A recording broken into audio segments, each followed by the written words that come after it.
Hello friend, GK apex में आपका स्वागत है। जैसा कि हम लोग जानते हैं कि कुछ घंटा पहले रेलवे मिनिस्टर पीयूष गोयल ने आरआरबी एनटीपीसी एग्जाम लेने की घोषणा कर दी है। अतः फ्रेंड्स, आज से तैयारी शुरू कर देना है।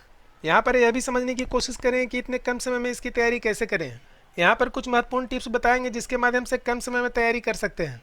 चलिए उसे समझने की कोशिश करते हैं। यह परीक्षा संभवतः 15 दिसंबर से शुरू होगा, परंतु इसके एग्जाम डेट का शेड्यूल अभी आना बाकी है। यह परीक्षा कुल मिलाकर 1.4 लाख पदों के लिए होगी। यह परीक्षा कंप्यूटर बेस्ड टेस्ट पर आधारित होगी। यह ट्वीट रेलवे मिनिस्टर की है, जहां पर 15 दिसंबर 2020 से एग्जाम लेने की बात कही है। यह एग्जाम कुल मिलाकर 3 टाइप्स की होगी। इन तीनों की जानकारी यहाँ पे मेंशन किया गया है। चलिए अब समझने की कोशिश करते हैं कि इसे कम समय में कैसे तैयारी करें। यहाँ पर कुछ महत्वपूर्ण टिप्स है जिसके माध्यम से कम समय में तैयारी कर सकते हैं। सबसे पहला टिप्स है, एक योजना आधारित तैयारी शुरू करें, अर्थात इसके लिए आप एक टाइम टेबल बना लें। इसका तात्पर्य है कि प्रत्येक सब्जेक्ट के लिए एक टाइम बना लें। इसमें मुख्य रूप से यह ध्यान देना है कि किस सब्जेक्ट में कितना टाइम दें, अर्थात जिस सब्जेक्ट में आपको ज़्यादा दिक्कत होती है उसमें ज़्यादा समय दें।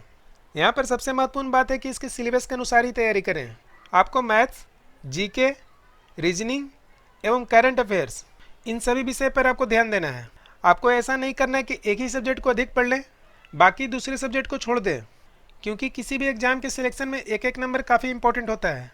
अतः आप सभी सब्जेक्ट को जरूर ध्यान में रखिए।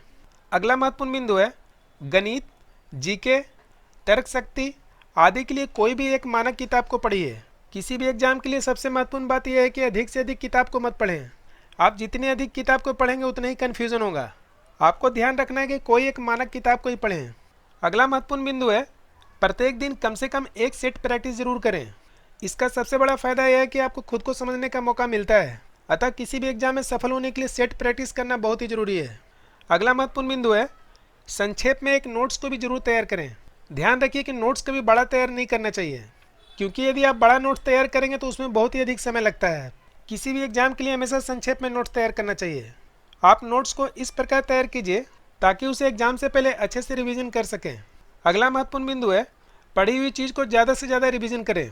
किसी भी एग्जाम के लिए सबसे महत्वपूर्ण चीज़ रिवीजन होता है। आप जितना अधिक रिवीजन करेंगे आपकी एक्यूरेसी एग्जाम में उतना ही अच्छा होगा। अतः आपको पढ़ी हुई चीज़ों को अधिक से अधिक रिवीजन करना है। इन सभी में सबसे महत्वपूर्ण बात को ध्यान रखना है, आपकी तैयारी कंसिस्टेंट होनी चाहिए। इसका तात्पर्य है, आज यदि एग्जाम का डेट क्लियर हो गया है तो ऐसा नहीं कि आज खूब पढ़ लें और कल नहीं पढ़े। आपको प्रत्येक दिन अच्छे से पढ़ना है। अगर आप इन सभी बातों को ध्यान रखते हैं तो आप आसानी से सफल हो जाएंगे।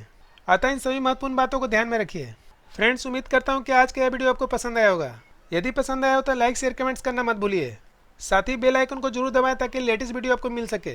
मिलते हैं एक नए टॉपिक के साथ। तब तक के लिए थैंक यू, धन्यवाद।